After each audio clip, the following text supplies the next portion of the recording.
Muy buenos días. En este video sobre el mundo en perspectiva histórica, veremos las diferentes ideologías y corrientes de pensamiento que influyeron en gran parte de los acontecimientos históricos del siglo XX. Antes de entrar de lleno a lo ideológico, debemos comprender cuál era la situación, entre otros aspectos tales como la sociedad, la economía y la política, entre los siglos XVIII y XIX. En términos sociales, debemos tener en cuenta que existe una pugna entre dos clases sociales, el proletariado y la burguesía. El proletariado se distingue como la clase trabajadora y la burguesía como la dueña de las industrias y la maquinaria. La burguesía se encontraba en un proceso de protagonismo y desarrollo incipiente.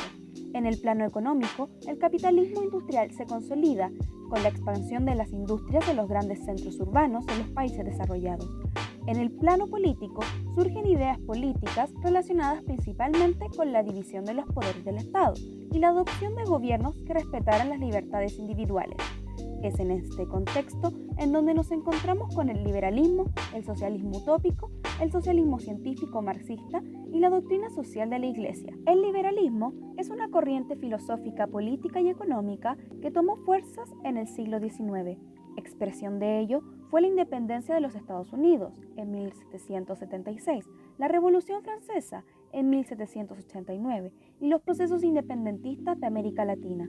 El liberalismo promueve la libertad del ser humano, la igualdad política, jurídica y la constitución del progreso material. Desde aquí se pueden distinguir dos grandes vertientes, el político y el económico. El liberalismo político es representado por la figura de John Locke y Montesquieu. Estos pensadores contribuyeron desde la vertiente política del liberalismo con los planteamientos que reconocían la libertad e igualdad de las personas, la libertad civil y los derechos que emanan desde la naturaleza humana, tales como el derecho a la propiedad, a la libertad y a la vida. Montesquieu, en su libro El espíritu de las leyes, plantea la separación de los poderes del Estado, con la finalidad de limitar el ejercicio del poder del Estado moderno ante la figura de las personas a quien recae este poder. La vertiente económica fue fervientemente defendida por Adam Smith a través de su obra La riqueza de las naciones, en donde señala que las personas tienen la libertad para tomar sus propias decisiones económicas, lo que luego se conoció como laissez-faire, es decir, dejar que el libre juego de la oferta y la demanda determinen las decisiones de los individuos en el campo económico. Esta vertiente, además, plantea la idea de la menor intervención del Estado en el mercado.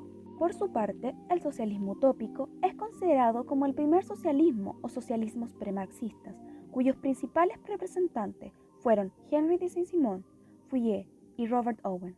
El adjetivo de utópico hace relación con la promoción de propuestas demasiado idealistas, algo alejadas de la realidad de la época, que no se fundaban en un análisis científico de la sociedad capitalista y que no consideraban la realidad de la lucha de clases, tales como reducción de las jornadas laborales, educación gratuita para los hijos de los trabajadores, generar cambios a partir de acuerdos y no por métodos revolucionarios, etc. El socialismo científico o marxismo es una corriente de pensamiento que nace desde el ala del socialismo y se caracteriza por el estudio socioeconómico en la historia.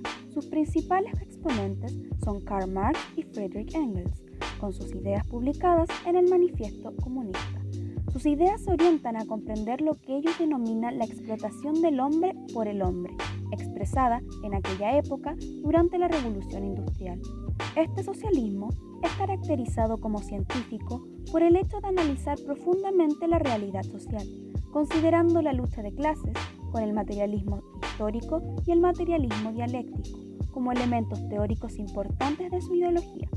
Para ellos, la burguesía era la clase que poseía los medios de producción, vale decir, las industrias y las maquinarias, mientras que el proletariado era la clase que poseía únicamente su fuerza de trabajo.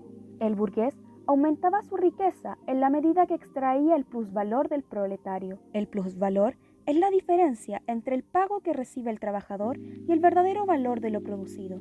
Dentro de la teoría de los modos de producción de Marx, en un modo de producción socialista no deberían existir clases sociales.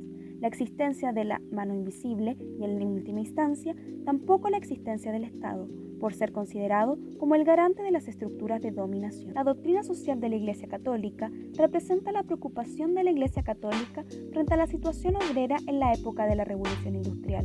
Esta postura se ve fuertemente representada con la encíclica Rerum Novarum del Papa León XIII. Entre sus postulados se encuentra la condena a la explotación humana, el respeto a la propiedad privada, la obligatoriedad del actuar del Estado frente a la situación de las clases más desposeídas y el fin de la lucha entre trabajadores y burgueses.